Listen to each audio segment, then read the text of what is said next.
House to Home, brought to you by RE/MAX Diamond Realty. All right, welcome back, everybody. This is House to Home, where we tell you all you need to know about matters of island real estate. Now, Liz is here, my very good friend from RE/MAX Diamond Realty Guam. Have a day, Liz. Half a day. Thanks for having us. Yeah, one thing we talk about, off camera, I mean, we have so many fascinating discussions outside of this segment. That's right. But one of the things I wanted to kind of open up in this forum is talking about protecting both the buyer and seller. That's right. Because a lot of people think, okay, well, if I'm the buyer, I want to maximize, of course, my profits because there's a chance to make money, and if the seller, I don't want to get ripped off and everything like that. So is there a balance system in play? Well, when a buyer, let's say, finds a home, let's say they're buying something for $300,000. Sometimes there's hesitancy on their side to sign the agreement because they don't quite understand, the verbiage within the contract.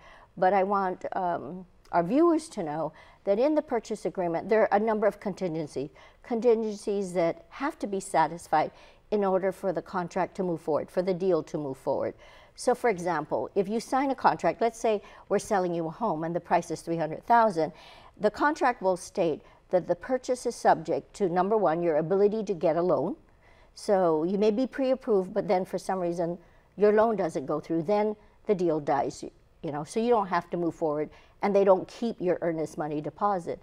When you submit an offer, 1% is usually the standard earnest money deposit.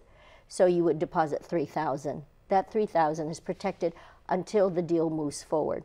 So appraisal. The other thing is the property has to appraise for $300,000. So if it appraises at $250,000, then the deal is dead, or else you renegotiate that price. So the other item is inspection. So let's say you really love the home, you hire an inspector to look at it, and then you find out there may be structural cracks, or there are different issues about the property, the wiring is not done properly. So that inspector, of course, will file his report and say, hey, these are the issues I discovered about the house.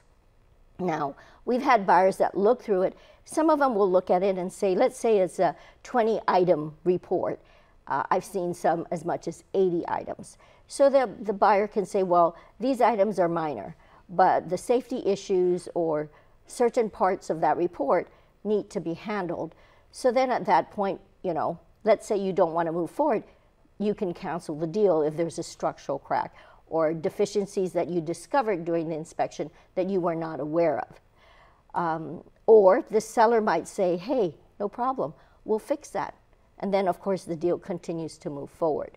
So again, these contingencies are to protect you, to make sure you check everything about the property before you go forward with the deal and close, and it's yours. Now, maybe my next most logical question is, how do I know I'm getting the right type of inspector? Because inspector is such a vague term. Well, they're certified inspectors on the island. And can I ask for their credentials? Or? You can ask them. So what we normally do is look at the list and we'll give you engineer. We don't recommend one over another. We'll give you a full list and then you pick and choose. I've done it where I've given a buyer a list and they would actually call them. Even when they're off island, they'll call them and ask them certain questions, and then sometimes they'll get recommendations from friends, but it's critical that you hire someone you're comfortable with, and then you ask them the questions. I also recommend that you be there when they're doing the inspections, so as they point out different items about the house, you're more familiar with what's going on, and you're comfortable because the inspector is pointing it out. Now, the question is, are these items government code requirements, or are they just, minor items? But between you and the inspector, those are items that you could determine on your own. Yeah. This is an interesting process and everything like that. How do I know I'm making the right decision? Well, at that point, because that's what I'm afraid of. I was like, okay, I take notes every time you talk and everything like that, and I want to make sure I'm doing everything by the book. But how do I is there a check and balances? That's where you come in. I always ask, how do you feel about this home? Does it feel right for you? Do you really like it? And then you go through the process of satisfying your contingencies. Now, if you go through an inspection, the inspector points out different things.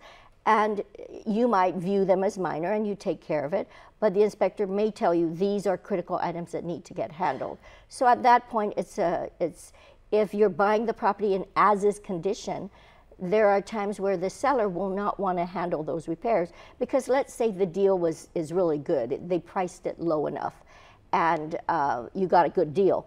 The seller might not be willing to do it because they've taken into account the discounted price. So those are things we may need to discuss between the buyer and the seller to work out who's going to do what and are they willing to do it and who's willing to do what. Mm-hmm. And again, I think this is where you come in because, you know, you're my best friend in this case. You're actually keeping me from going crazy. Well, we want to make sure you're happy with it and that all your questions are answered and you feel good about it in the end, enough to move forward.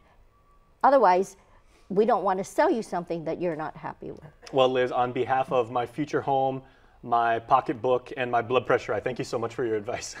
You're welcome. All right, we'll see you next week. Thank you. All right, and we will see you on the flip side of this break. Please stay tuned.